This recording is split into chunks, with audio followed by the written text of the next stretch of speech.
So as we've seen, the surge in obesity in this country is nothing short of a public health crisis. And it's threatening our children. It's threatening our families, and more importantly, it's threatening the future of this nation. Sadly, in the next 18 minutes when I do our chat, 4 Americans that are alive will be dead through the food that they eat. My name's Jamie Oliver. I'm 34 years old. I'm from Essex in England.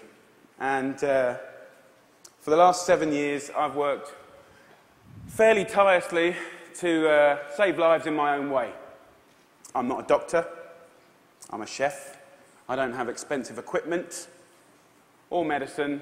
I use information. We think that this has enormous promise in improving the health of our children, in giving support to parents to make the kinds of healthy choices that oftentimes are very difficult in this kind of environment. And so I just want to say how proud I am with the First Lady for her outstanding work, and I will now sign this order.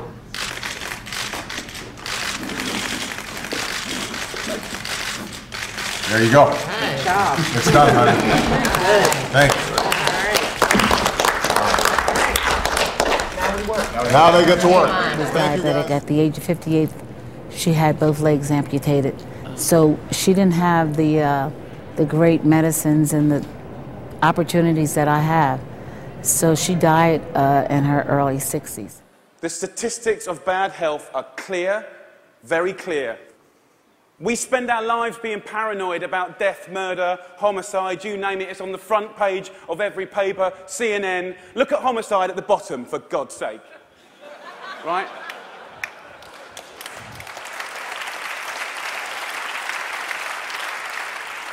Every single one of those ones in the red is a diet-related disease.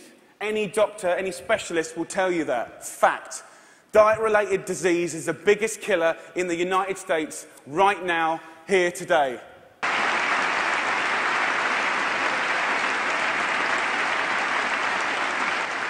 Jeff Brown owns this ShopRite franchise. He opened 4 locations in the inner city thanks to grants and loans, all part of a Pennsylvania program designed to encourage healthier living. What were the options in the community before you opened up shop? Small bodegas. And the bodegas did not have a lot of fresh food, and their prices were very expensive. So we have a situation that the poorest of us had to pay the most. And that's the part that just doesn't work. Success here is tallied in the receipts.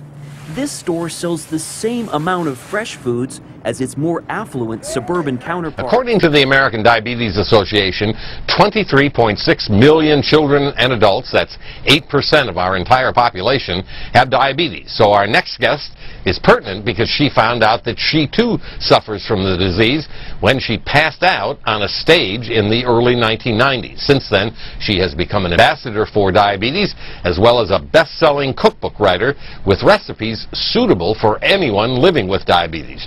She is out now with a new book titled Recipes for the Good Life, including an instructional DVD in the kitchen.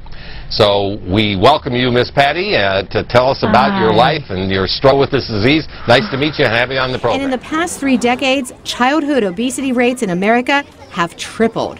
The First Lady wants to eliminate that distinction within a generation.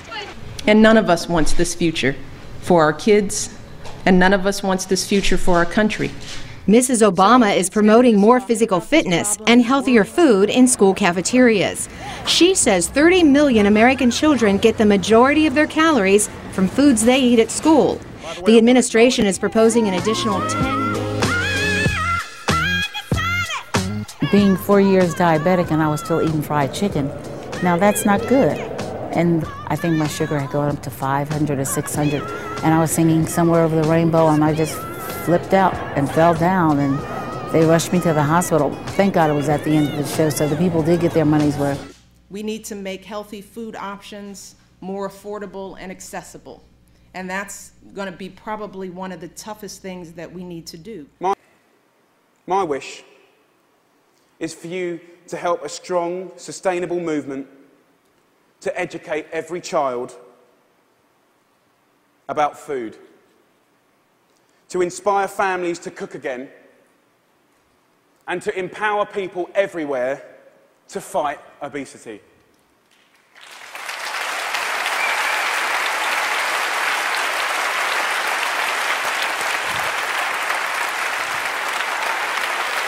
Thank you.